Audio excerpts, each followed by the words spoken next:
Bonjour à toutes et bonjour à tous. Je suis Christine Brugnon-Ferrière. Alors bienvenue dans cette série d'interviews de femmes ambitieuses. Vous l'aurez compris, je ne parle pas de femmes ambitieuses dans le sens habituellement décrié, négatif et péjoratif qui est accolé à cet adjectif, mais bien plutôt de femmes ambitieuses dans le sens où je les trouve audacieuses, talentueuses, authentiques. La plupart sont spirituelles. Elles sont toutes formidables et elles ont vraiment toutes su se réinventer pour vivre la vie qui leur fait vraiment envie.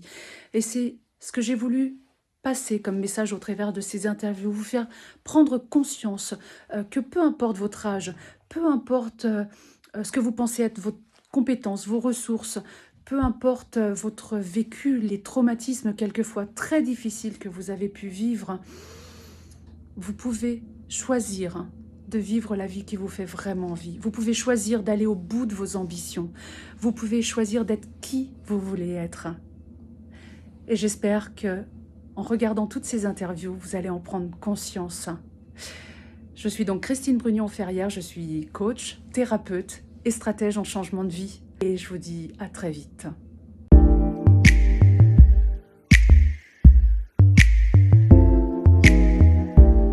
Alors, bonjour à toutes, bonjour à tous ceux qui nous suivent. Aujourd'hui, dans l'interview des femmes audacieuses, je suis absolument ravie d'accueillir Isméry Giron, qui est business coach. Donc, Isméry, merci infiniment d'avoir accepté de participer à cette interview. Je vais te laisser te présenter et présenter ton parcours pour arriver à ce que tu fais aujourd'hui. Merci à toi pour l'invitation, Christine. Ça me fait très plaisir. Et puis, bonjour à tous ceux qui nous regardent du coup en replay ou en rediffusion. Alors, moi, je suis Isméry Giron.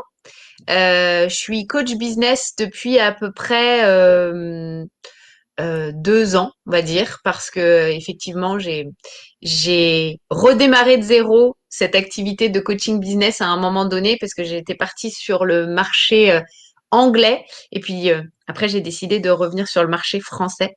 Donc j'ai fait beaucoup ça dans ma vie, de repartir de zéro, de recommencer et bon, au final, on repart jamais vraiment de zéro parce qu'on a notre bagage quand même. Mais de recommencer les choses, ça m'a jamais, ça m'a jamais fait peur. Donc ça fait vraiment un an, 1 an et demi que j'accompagne les femmes entrepreneurs qui souhaitent se lancer online, développer leur entreprise en ligne. Euh, oui, ça fait à peu près 1 an et demi que je fais ça. Parce que Isméry, en fait, est une spécialiste des réseaux sociaux et de l'algorithme qu'elle maîtrise vraiment parfaitement.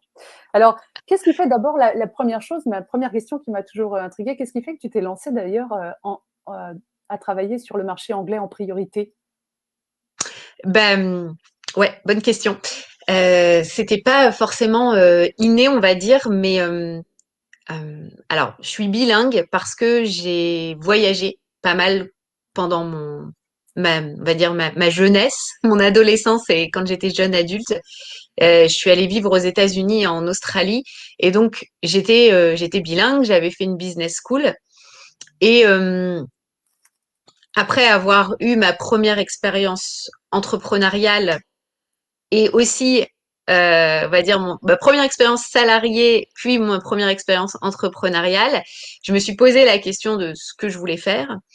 Et, euh, et donc, le coaching s'est présenté à moi assez naturellement. Et c'est vrai que il y a 2 ans, quand j'ai pensé à cette activité de coaching, le coaching en France sur le web était pas autant développé qu'il l'est actuellement, en fait. Mm. C'était beaucoup des Américains et je suis allée naturellement vers ces personnes-là parce que j'aimais l'approche, j'aime beaucoup l'approche américaine du coaching.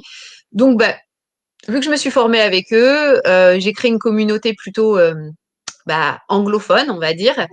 Et à partir de cette communauté anglophone, j'ai eu mes tout premiers clients en anglais. Et puis à un moment, j'ai décidé de faire le shift en français pour plusieurs raisons.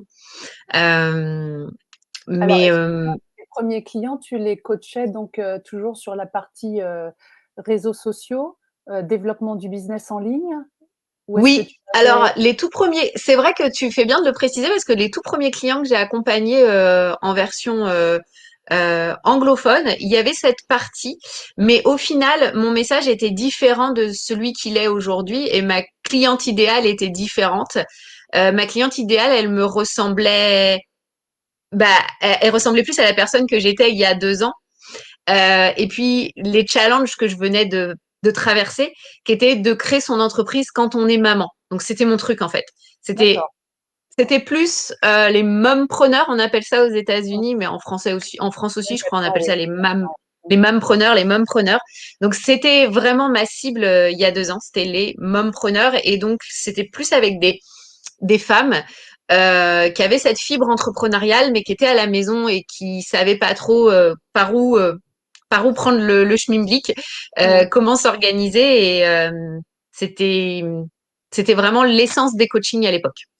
Pour celles qui ne se sont pas encore lancées éventuellement dans le business, mais qui en rêvent, est-ce que tu peux donner ta définition de la cliente idéale? Parce que pour nous, bien évidemment, qui baignons dans le monde du développement personnel et dans le business aussi, bien évidemment, on sait ce qu'induit le terme de cliente idéale, mais pour certaines, ça peut être quelque chose justement d'un petit peu Oui, inconnu et mal compris, en tout cas. c'est vrai. Et puis c'est aussi quelque chose qui euh, bah, dont on parle très très souvent quand même, Ah, le fameux alors je avatar aussi. Tu as ce non, mot avatar. on a été coupé, je crois qu'il faut que tu Ah, recommences. Il y a eu une coupure, un petit bug. c'est pas Donc, grave. tu On recommences recommence. la définition, voilà. Ok. Donc oui, le client idéal, on en parle souvent. Et puis c'est un mot un peu galvaudé. Et moi j'ai la sensation aussi que c'est un peu la course. La course à, ouais, c'est ça, c'est l'Eldorado, quoi. Faut trouver, faut trouver son client idéal. Et avec le temps, moi, ce que je me suis aperçue, c'est, puis j'ai beaucoup travaillé sur ce client idéal, souvent avec mes propres coachs, avec mes clientes, c'est que souvent elles nous ressemblent. C'est souvent la version qu'on a été il y a euh, quelques années, en tous les cas quand on débute. Moi, quand j'ai débuté, c'était vraiment ça. C'était la version de la personne que j'étais il y a 1 an, il y a 2 ans auparavant. Puis j'avais fait la transformation que elle voulait faire. Et donc j'étais capable et certaine que j'allais l'accompagner dans cette transformation. Il y avait pas, j'ai envie de dire, d'autres options. C'était clair que la Ismérie d'il y a 2 ans, si je regardais quel était son mode de pensée, quels étaient ses vrais challenges, et puis on parle souvent d'aller voir aussi quelles sont les douleurs.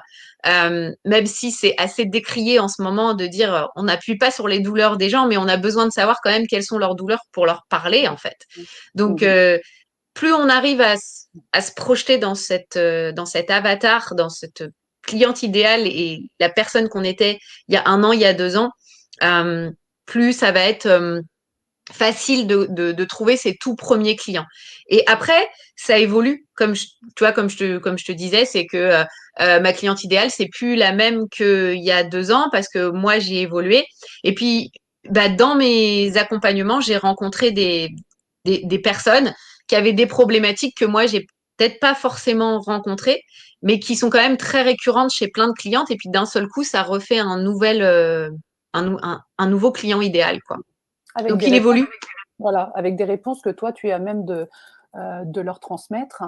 Euh, et en tout cas, de leur proposer ce que toi, tu aurais aimé peut-être trouver à un moment quand tu commençais, Oui, justement. exactement. D'accord. Et donc, après, tu es revenu sur le marché français. D'ailleurs, Oui. petit aparté, est-ce que tu trouves qu'il y a un décalage justement dans le coaching entre le marché français et le marché anglo-saxon? Il y a des courants, je trouve. Et oui, il y a quand même un décalage dans le sens où, bah, aux États-Unis, c'est très commun d'avoir un life coach. Tout le monde a son life coach. En France, d'ici qu'on y soit, c'est pas encore tout de suite, mais ça commence à se démocratiser. Donc, il y a déjà tout ce travail de pédagogie que les coachs français doivent faire bah, pour que les gens comprennent à quoi ça sert vraiment d'avoir un coach et comment est-ce qu'on peut bah, avoir des résultats plus vite et les résultats désirés plus vite grâce à un coach. Donc il y a déjà ce décalage où c'est pas autant ancré dans les mœurs. Et sinon, dans les pratiques aussi, il y a des différences. parce que j'ai la sensation en fait que dans les coachings américains, il y a plus de notions de passage à l'action. C'est plus euh, ils sont très dans l'obtention des résultats et de garantir les résultats, etc. En France, c'est moins criant en fait, je Ouais. trouve, cette approche. Il développe aussi beaucoup plus ce qu'on appelle le mindset, en fait. Hein. Ouais, Le mindset, donc le fameux état d'esprit que moi j'aime bien appeler XXL, c'est pas seulement ça. l'état d'esprit positif, c'est l'état d'esprit qui est porteur, en fait, qui fait qu'on va pas considérer ce qu'habituellement nous on appelle des échecs comme des échecs, mais plutôt comme des moteurs, une expérience qui permet de rebondir différemment. Et puis bah oui, de prendre ses responsabilités, on en a déjà parlé dans certaines interviews, de ne pas être dans le mode je me trouve des excuses, hein, sur milleetunexcuses.com. Donc on C'est est ça. vraiment dans cet état d'esprit lié à la motivation, à la détermination, à l'obtention de Oui, résultats, qui est encore, on va dire, balbutiant hein, quand même sur le marché français. oui. C'est ça, puis qui peut venir aussi un petit peu déranger en fait le Déranger, ouais, français parce que c'est pas forcément son mode de pensée comme tu dis. exactement. Les Américains sont vraiment dans cette performance hein, de Ouais, toute façon. ouais. Alors donc, ensuite, tu arrives sur le marché français, ou en tout cas, tu reprends le marché français en main avec une clientèle donc française, Oui, je reprends. franco-française. Tu travailles Alors beaucoup avec oui, et alors j'aime bien dire aussi à mes clientes attention parce que j'ai beaucoup d'anglicisme, mais comme d'habitude on attire les clientes qui nous ressemblent, donc je travaille aussi avec beaucoup de personnes qui au final sont un peu bilingues et qui vont comprendre le ouais, charabia que je peux dire parfois. Mais pourquoi ça s'est décidé comme ça la France, c'est que à un moment donné en fait j'ai quand même ressenti alors, ce qui est très bizarre, c'est que je me forme chez les Américains parce que tout fait sens, beaucoup plus de sens en anglais pour moi qu'en ouais, français. Bon, ma mentor actuelle n'est pas américaine, elle est française, mais j'ai beaucoup fait de formations avec les Américains, puis je vais souvent chercher des formations américaines. Mais donc, j'intègre beaucoup mieux en anglais, mais je m'apercevais en fait que pour redélivrer le contenu et comme le transmuter à l'intérieur de moi et de le transmettre à mes clientes, bah, ça avait beaucoup plus de sens en français. Donc ça, voilà, ça fait comme un joyeux mélange de j'apprends chez les Anglais, puis je vous redélivre en français ce que moi j'ai compris et comment je l'ai intégré, comment je l'ai transmuté, parce qu'il y a beaucoup de subtilités, comme tu le disais. C'est pas exactement pareil. Et puis aussi parce qu'il y a des gens qui m'ont dit, mais pourquoi tu le fais pas en français? Moi, je comprends rien ce que tu racontes sur les réseaux sociaux. J'aimerais bien. Voilà, au moment du confinement, il s'est passé plein de choses en mars 2020 pour moi. Enfin, j'ai eu le Covid et j'ai beaucoup réfléchi, puis je me suis dit c'est pas grave, je repars de zéro. J'ai effacé ma communauté américaine Facebook et j'ai supprimé 2000 amis. Et je suis repartie avec 300 amis sur Facebook franco-français. Et dedans, je savais même pas si j'avais une cliente potentielle ou pas. Donc, j'avais aussi Instagram à côté. Je développais un peu comme ça. Et puis après, c'est au final sur Facebook que la communauté s'est créée, mais je suis repartie de zéro. C'est là que c'est important de faire, de bien comprendre qu'effectivement, ce n'est pas tant le nombre d'abonnés qui compte ou C'est ça. d'amis Facebook, C'est heu, ça. effectivement d'avoir, encore une fois, la cliente idéale ou le client idéal au sein de ces fameux amis. Exactement. Ils sont souvent beaucoup plus proches qu'on ne le croit, les premiers clients en plus. C'est ça qui est fou. Souvent, ça peut être une ancienne euh, collègue de travail ou ça peut être une ancienne amie, euh, quelqu'un avec qui on est allé à l'école. Et le tout premier réseau et les tout premiers clients, quelque part, c'est aussi ceux qui ont envie de nous soutenir. C'est comme ça qu'on commence. Et puis moi, ce que j'adore dans les réseaux sociaux, c'est que quand on connecte avec une personne, on a la possibilité de connecter avec des centaines de milliers de personnes après, quoi. Donc le réseau très proche au début Mmh. suffit complètement. Alors après, tu dis donc tu es reparti de zéro, ce qui n'est pas tout à fait vrai, parce que finalement, tu avais quand même une certaine expérience. Tu as donc, on l'a dit en off, mais donc subi une liquidation judiciaire ou Oui, déclenché une liquidation judiciaire. Et à oui, partir de là, tu es malgré tout reparti. Comme quoi, les erreurs de parcours ne sont pas forcément des erreurs qui vous plombent et qui nous obligent à rester là où on est. Au contraire, ça permet de repartir beaucoup plus forte en sachant exactement ce que l'on veut et ce que l'on ne veut pas, Exactement. surtout ce qu'on ne veut plus d'ailleurs, hein, Mmh. et quoi mettre en place différemment justement. Donc, à partir de là, comment est-ce que tu as rebondi? Alors, ce que tu dis, c'est très intéressant. Je vais répondre sur la question comment j'ai rebondi, mais effectivement, ça fait lien encore avec ce qu'on disait, la mentalité américaine, c'est qu'il y a pas d'échec, il y a juste des leçons et Exactement. hem et quand on regarde en fait les chiffres du nombre d'entreprises, et des entrepreneurs à succès qui y arrivent, parce que ça, c'est quand même une partie. Tu m'entends? Parce que j'ai l'impression que ça Oui, a coupé, très non? C'est bien. bon? Non, non. C'est bon. Euh, il y a quand même une grande partie où on a l'impression, dans ces histoires d'entrepreneurs à succès, que les gens ont eu ils y sont arrivés comme Ouais, ça. Et ouais, puis, quand on commence à creuser les histoires comme tu fais là en interview, tu t'aperçois que les gens, ils ont lancé une boîte, deux boîtes, trois boîtes.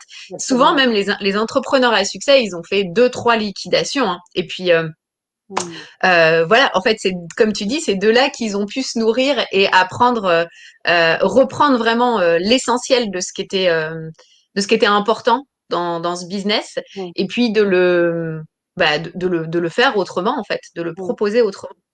Et alors, c'est Euh, important d'ailleurs, hein, on va le répéter, mais pour nous, c'est certainement une évidence, mais ça ne l'est pas forcément pour beaucoup de personnes. Le fait de ne pas s'attacher uniquement à ce que vous voyez sur les réseaux sociaux, qui n'est qu'une vitrine un peu, hein. C'est aussi le syndrome de l'objet brillant dont on parle souvent, mais voilà, se dire, se comparer déjà, et puis vraiment ne s'attacher qu'à l'image telle qu'elle est. L'image telle qu'elle est, elle est souvent faussée, très, très souvent d'ailleurs, oui, faussée, et elle ne correspond pas à la réalité. Donc, c'est ça. allons creuser derrière et voir un petit peu quel est le chemin parcouru pour arriver là, où les personnes voilà, en sont. Exactement. Exactement, quand on creuse, parce que bah voilà, il y a ces méthodes miracles dont on nous Mmh. dit, j'ai fait mes premiers 20 000 euros, c'est super en lancement. Moi, j'ai fait mes premiers 20 000 euros en lancement cet été. L'histoire raconte pas que j'ai 10 ans d'entrepreneuriat derrière moi quand même, hein. Donc, J'ai tu lancé vois, un en fait. programme, mais pauvre, j'ai tout de suite fait 50 000 en 3 jours. Bon, ok, ou 4 000 en Ok, une journée, ou 10 000. Bon, mais effectivement, voilà, faisais après. derrière, en fait, il y a l'effet cumulé, hein, qui Mmh. est indéniable. C'est le fait d'avoir planté toutes les graines, d'avoir labouré la terre, d'avoir arrosé, d'avoir fait plein, plein, plein, plein de choses avant d'en arriver là quand même. Exactement. Donc oui, il y a une notion de temporalité qui est intéressante. Et en tout cas, pour répondre à ta question sur comment est-ce que j'ai rebondi, alors déjà, le jour où on a décidé de liquider, parce qu'on avait créé notre entreprise tous les deux en couple avec mon mari, ça a été une des décisions, je crois, les plus fortes. C'est quelque chose vraiment de difficile. Mais je me Mmh. souviens que j'avais un entrepreneur qui lui aussi avait déjà fait des liquidations et qui avait sa boîte actuelle. Il m'avait dit, tu sais, c'est la décision la plus courageuse qu'un Ouais. entrepreneur peut prendre, c'est de dire stop, ça marche pas en fait, c'est pas grave, j'arrête. Et de pas, bien sûr qu'il y a des émotions, bien sûr que ce jour-là, j'ai pleuré. Quand j'ai pris la décision, forcément que c'était dur parce que c'était 4 ans que je balançais à la poubelle, et tous mes clients, il fallait que je leur dise au revoir, etc. Mais j'avais pas trouvé le business model, on n'en vivait pas, et au bout d'un moment, ça suffit, on passe à autre chose, on recommence. Mmh. Alors nous, dans les métiers qu'on fait, toi et moi, Christine, ce qui est génial, c'est qu'on n'a pas forcément besoin de passer par cette liquidation judiciaire, parce que on a, en fait, on teste, on réessaye des choses, et on n'a pas besoin de fermer la boîte pour recommencer un truc complètement de zéro. Mais là, moi, c'était voilà, Ça peut c'était être le une besoin. liquidation judiciaire, et c'est toi effectivement la première qui m'a dit que c'était courageux d'abandonner ou d'arrêter ce que l'on faisait. Pour ma part, moi, ce n'était pas une liquidation judiciaire, c'était simplement vendre ma société parce que C'est ça. je ne Ça trouvais plus de sens correspondait à plus. ce que je faisais. Voilà, donc ça aussi, c'est une autre possibilité, c'est d'arrêter vraiment ce que l'on fait, malgré peut-être les revenus confortables, peut-être la vie, oui, confortable, le statut social, et tout ce que génère ce statut. Voilà, quand vraiment on ne trouve plus sens, quand ça ne nous nourrit plus, quand on ne vibre plus de ce que l'on fait, que ça ne nous exalte plus, qu'on s'éteint complètement, c'est aussi une solution que d'arrêter ce que l'on fait, même si c'est difficile et, comme tu le dis toi-même très bien, courageux. Et j'ai toujours retenu, c'est toi la première qui me l'a dit, effectivement, ça a été Ouais. très inspirant pour moi. Ouais, c'est courageux et puis Ouais. parce que il faut se positionner d'un endroit où on le fait pour soi et sans penser au quand dira-t-on. Parce que bah, fermer une boîte ou ben voilà s'en débarrasser, c'est s'exposer au regard des autres, se dire les gens vont penser que j'ai pas réussi entre guillemets. Puis il y a comme d'un seul coup cette perte de confiance en soi qui peut arriver, alors que au final une fois qu'on a pris la décision puis qu'on est bien aligné avec cette décision, il y a quelque chose d'extraordinaire qui se met en place. C'est que alors une liquidation judiciaire, en plus, je te passe les détails, mais ça dure 1 an, où on vient te rappuyer, Oui, ça bon ça va, nous on avait quasiment pas de dette, très très peu, donc on a pu tout liquider rapidement.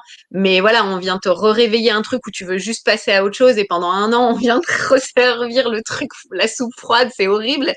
Et, et donc oui, c'est de se dire bah c'est pas grave en fait. À partir de là, comment j'ai rebondi? Je me suis posée avec moi-même pendant 6 mois, presque 1 an à me dire qu'est-ce que je fais maintenant en fait. J'ai pris le temps en fait de réfléchir à ce que je voulais oui. faire.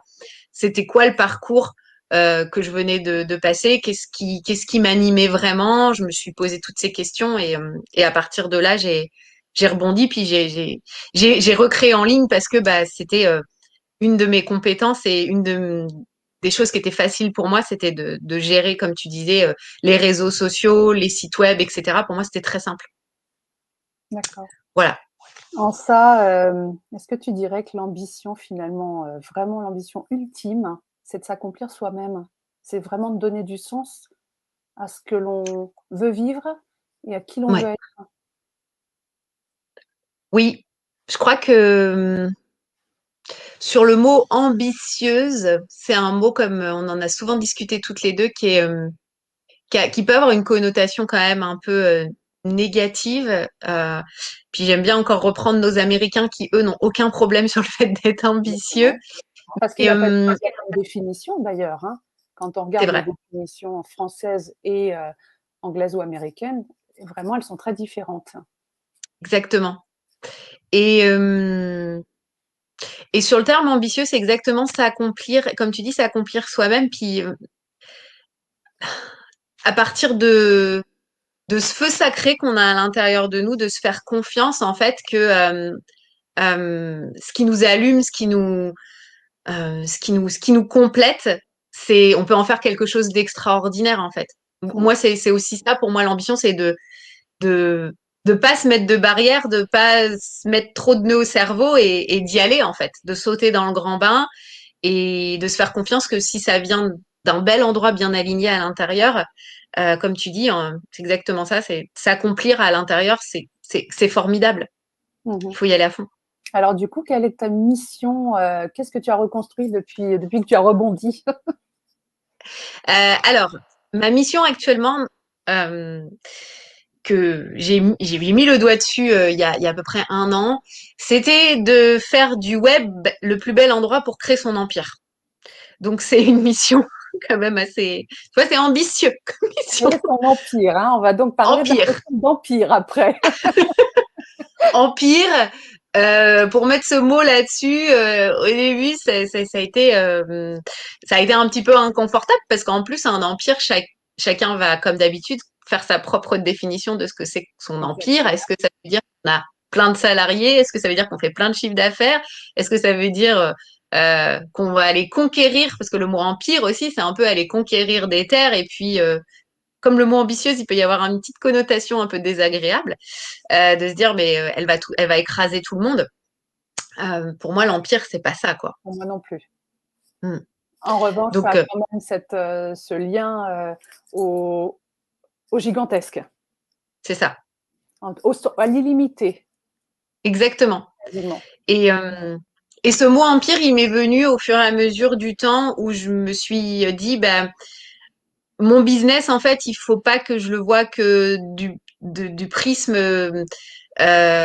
du solopreneur qui a tout à faire, qui doit tout prendre en charge, etc. C'est bah, justement quand tu veux faire grandir ton entreprise, puis quand tu veux bah, créer un empire, ça veut dire que il y a plein de choses que tu vas déléguer, mais dans la notion d'empire aussi, ce que j'aime bien, c'est que dans mon activité, j'accompagne aussi des leaders en marketing de réseau. Donc, je suis aussi, j'ai rajouté en fait des branches. Et c'est ça aussi qui m'anime dans le mot empire, c'est le fait d'être capable de bien arriver à faire quelque chose et puis d'un seul coup de reprendre encore une autre branche et une autre branche et, et pourquoi pas avoir une marque de vêtements un jour ou en fait, tu vois, qu'importe en fait, tu vois. C'est capable la notion de aussi créer en fonction de qui on est à ce moment-là. Oui, parce que tu es finalement qu'est-ce que je dois dire? Est-ce que je dois dire multipotentiel ou est-ce que je dois dire multi, tout court? La multipotentialité, ça qualifie pas mal aussi de mes clientes, mais comme moi. Et c'est intéressant ce que tu dis, c'est un débat que j'ai souvent avec les gens, c'est que c'est génial d'être multipotentiel. Le seul truc, c'est que parfois, c'est confusant parce que on sait plus par quelle branche on doit commencer.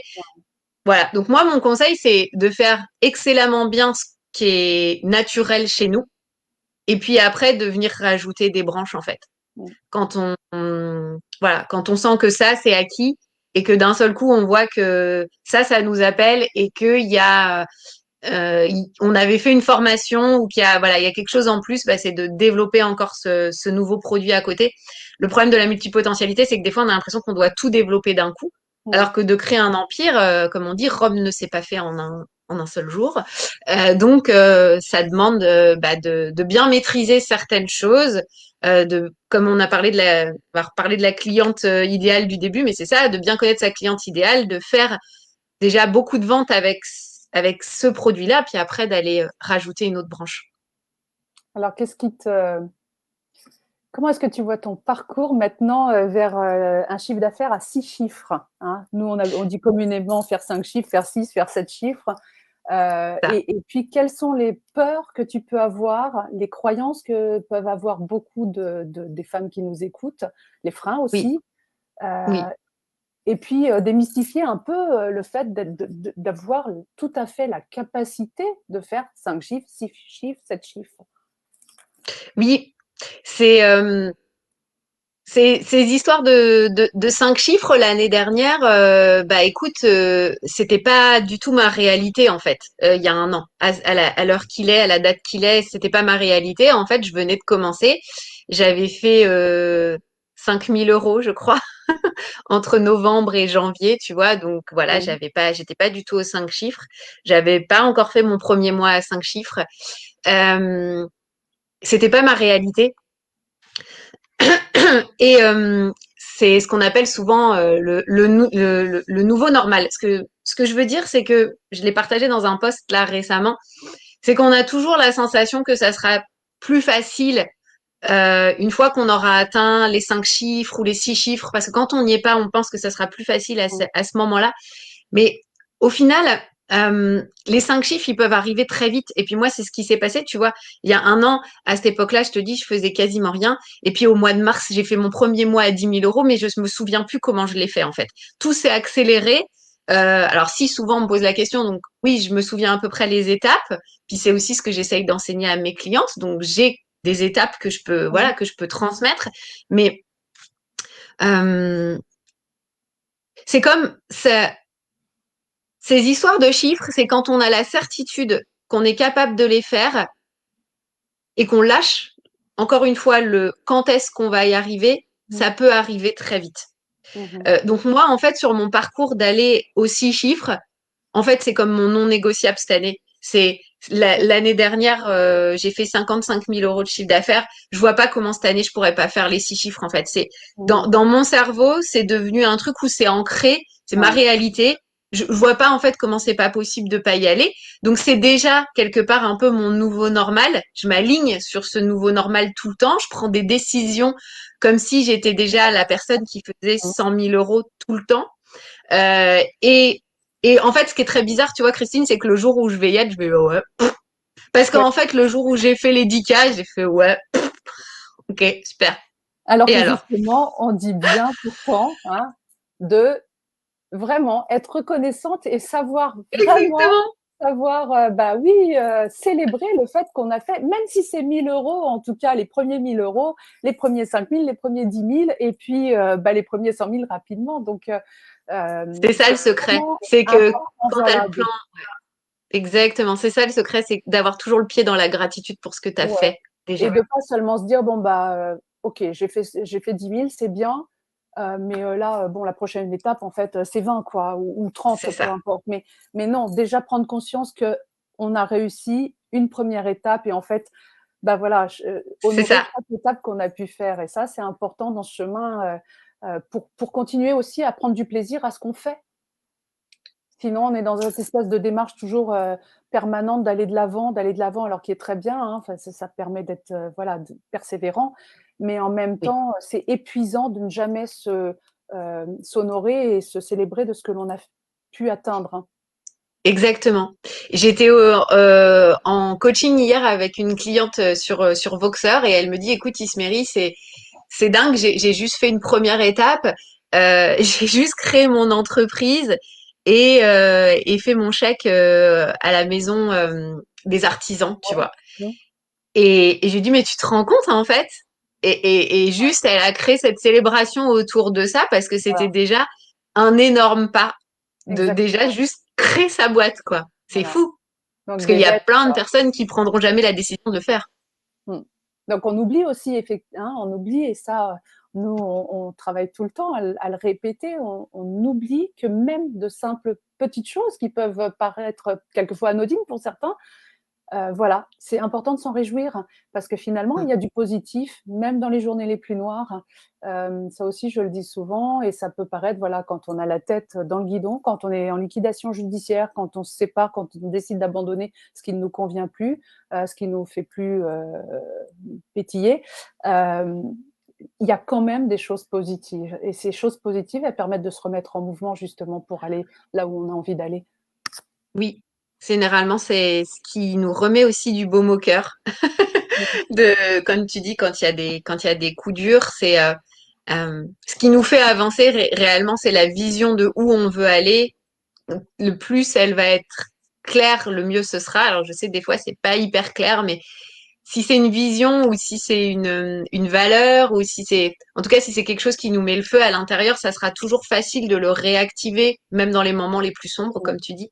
Mmh. Et, euh, et toujours ce truc, tu sais, le fameux, comme dit une certaine Mélanie Henleyer, un pied dans la gratitude et un pied dans là où je vais en fait, dans mon Exactement. désir plus grand. Mmh. Et Alors on fait toujours un pas à la fois en fait. exactement. En dehors de cette volonté d'atteindre les 6 chiffres, quelle est ton ambition aujourd'hui? Ça peut être à titre personnel Hmm. aussi, hein, personnel, professionnel. Mon ambition, en fait, mon grand rêve, alors j'ai effectivement sur cette année, j'ai cette vision de vouloir aller aux 6 chiffres, puis c'est ma réalité. Comme je te dis, il n'y a pas moyen, on y va. Il y a aussi dans mon marketing de réseau, j'ai une ambition quand même d'avoir une très très grande équipe. Ça, c'est aussi une de mes ambitions pour cette année, d'élargir mon équipe. Mmh. Dans cette Alors, ambition, c'est aussi d'aller partager. Excuse-moi. je vais t'interrompre juste une seconde pour préciser ce que tu vends justement, parce que c'est important de le Oui. dire, hein, donc vas-y. Oui, alors sur le marketing de réseau, je fais partie de l'aventure d'Otera, qui sont des huiles essentielles magnifiques en fait. Avec il y a une voilà, il y a une véritable histoire derrière, une véritable âme. J'adore la manière en fait dont les fondateurs ont pensé leurs produits. Donc dans cette aventure d'Otera, ce que je souhaite faire aussi, c'est créer une équipe et puis les accompagner à grandir et à devenir des leaders, en fait. Donc, mon ambition, si tu veux, c'est créer et former des leaders dans cette aventure de marketing de réseau, mais pas forcément que là. Aussi, c'est très complémentaire avec ma vision de coaching, c'est d'aider ces personnes. C'est-à-dire que moi, ma première ambition, c'est de créer mon empire, mais au bout du bout, c'est d'aider les autres à créer leur empire, en fait, d'accompagner les femmes à créer leur propre empire avec on va dire, leur façon de voir les choses. Bien, c'est magnifique. Donc une belle ambition. Est-ce que tu veux rajouter quelque chose, Isméry? Bah écoute, comme ça, là, je crois qu'on a fait le tour, on a parlé de pas mal de choses. En tout cas, moi, j'étais vraiment ravie. Moi Merci beaucoup aussi. pour toutes ces questions. Je pense que ça va aider pas mal des personnes C'est qui sont tous. inspirant et enrichissant en tout cas, je pense pour la plupart des personnes qui vont nous écouter. Alors merci à toi Isméry, merci infiniment, d'avoir accepté de participer à cette interview. Vous retrouverez donc le cadeau d'Isméry dans le lien que je vais mettre en dessous, ainsi que mon cadeau. Donc, si vous voulez les télécharger, je vous mets le lien en commentaire. Et puis, je vous laisse nous retrouver très bientôt pour une nouvelle interview de Femmes ambitieuses. Je vous dis à tout bientôt. Merci à vous. Merci infiniment, Isméry. Et à À bientôt. bientôt. Ciao.